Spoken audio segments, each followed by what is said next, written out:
Representing the 17 to 24 foot class in the bay boat category, the Young Gulf Shore 22 has an overall length of 22 feet 3 inches, a beam of 8 feet, and a max horsepower rating of 250.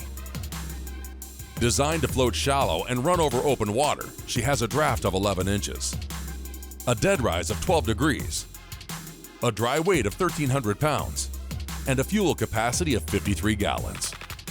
Now, let's hear more from our hosts, George Labonte and Rick Riles. Cap, in all these years of doing the show, all boats are fun. But aren't some boats more fun than others? Absolutely, Rick. I tell you what, we're on a fun one today. I got to ride it early this morning. Running a Young Gulf Shore 22 is a kick. It's a shot of adrenaline all its own. Absolutely. You know what a big fan I am of this style of boats, and we don't see too many of them. It's just so smart in so many ways. It offers a lot of advantages. And the first thing you think of is the height advantage and the visibility, but it goes so much deeper than that. I wondered if it was too narrow for an elevated platform like that. George, it's not at all, okay? It's 8 feet wide, and we were offshore running today. The truth is, you're not nearly as tipsy up in that elevated helm as you think you'd be, okay? We talk about hole shot a lot and how a boat does with hole shot. This boat has almost none. It goes from running slowly flat to running very fast flat without rising like that. That's because of a 13-degree dead rise, which also makes it a lot more stable when you're running from that higher platform. Well, let's start looking around because there's a lot more features than just that raised helm. That opens up a whole new world of storage for you too. Let's take a look. You bet. Let's start right here. All right, I want to talk about deck space and storage that's created by it, all right? This is a really nice sized platform to stand on and fish out of up here, you know, but look at the size of that hatch in front of you right there. So much storage inside there. There's room for the 3 batteries to run this trolling motor in there, but so much extra room on top of that, and that's not all of it. There's a bunch of storage boxes on this boat. Let me tell you something that speaks about construction too, George. I love standing on a big box like this, a big box type. You know what you hear? Nothing, okay? There's no sag, there's no creaking, there's none of that.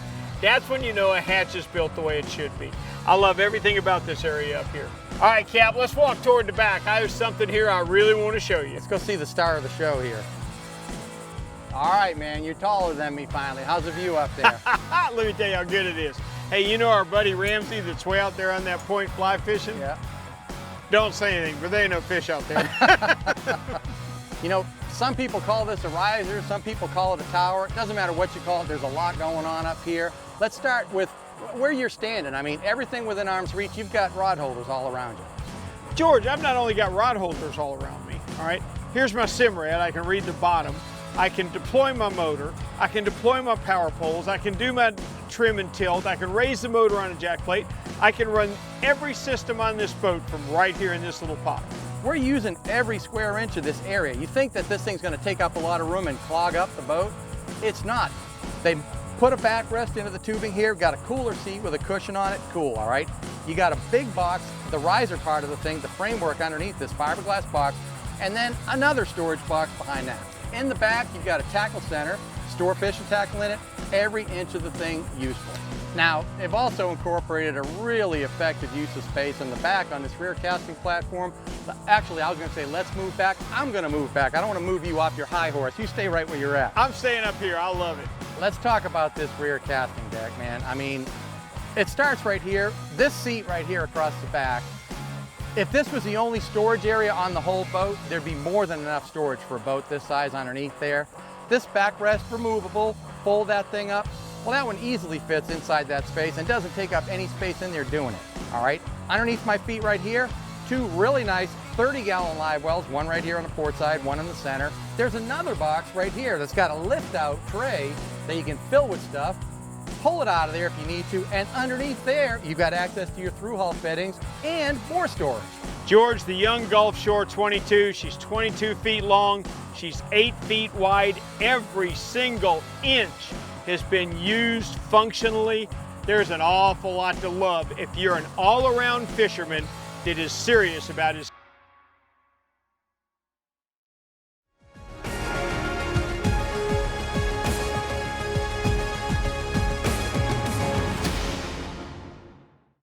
Representing the 27 to 30 foot class in the center console category, the Young 27 has an overall length of 27 feet 7 inches, a beam of 9 feet 4 inches, and a max horsepower rating of 400.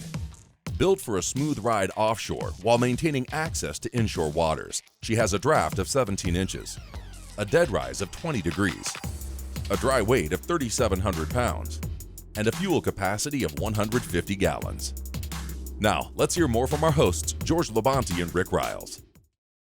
George, you and I get to do a lot of boats on Best Boat. I've been waiting a while to do this one. The Young 27, it's a different concept. This is an actual real blue water fishing boat that's backing into an inshore roll.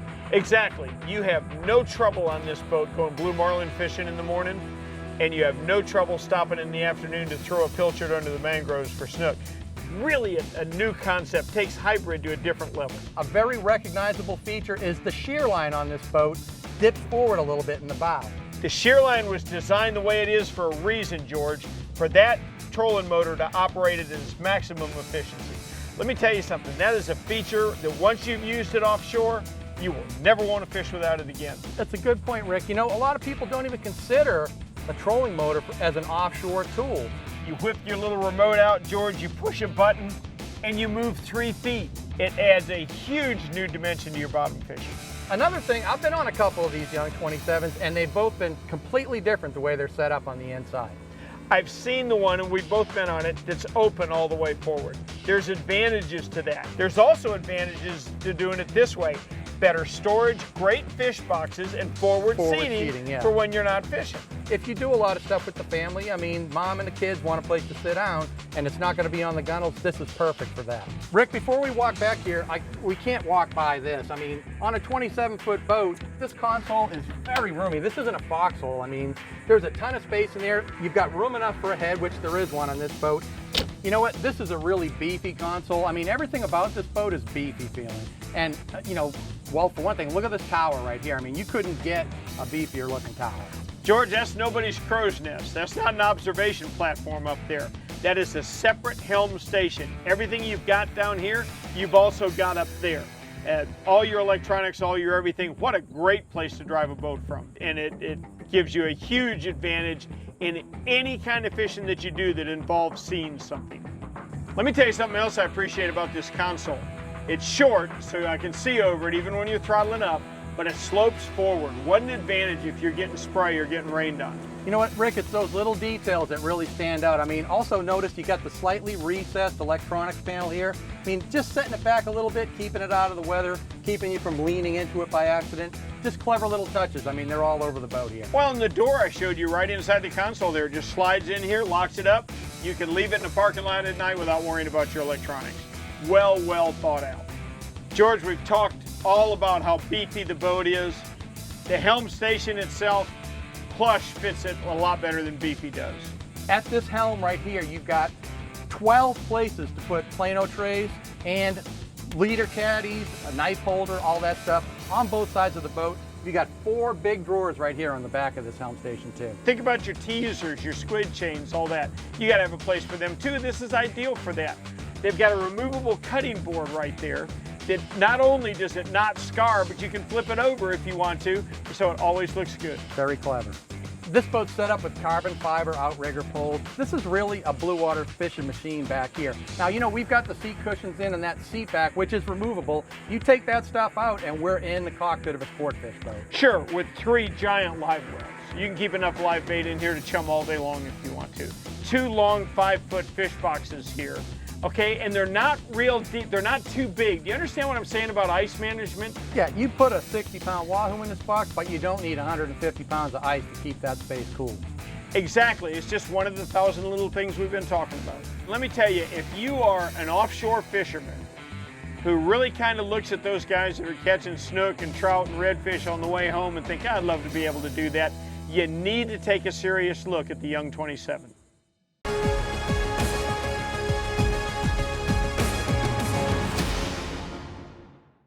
Representing the bay boat category, the Young Gulfshore 26 has an overall length of 26 feet 6 inches, a beam of 8 feet 9 inches, and a max horsepower rating of 350.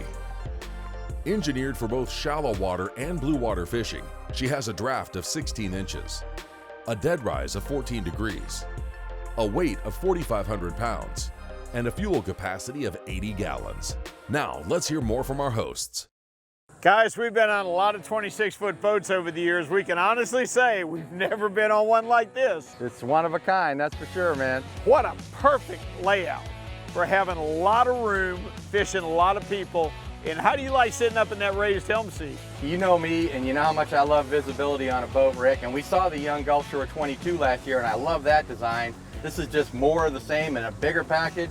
I mean, I'm so excited about getting offshore on this thing today and trying to sight fish some sailfish or anything. I just want to go see a fish. I want to spot a fish from up here first. I like the fact that if you're stepping on a guide boat, everybody has their own seat and you feel comfortable, which you don't get a lot on a guide boat. Listen guys, this boat's got a lot of possibilities. It's a beautiful day. We got some afternoon thunderstorms to contend with there later on. Let's get after it. Because the Gulf Shore is 26 feet long with a 9-foot beam, she can do inshore and offshore very, very well. She only drafts about 18 inches.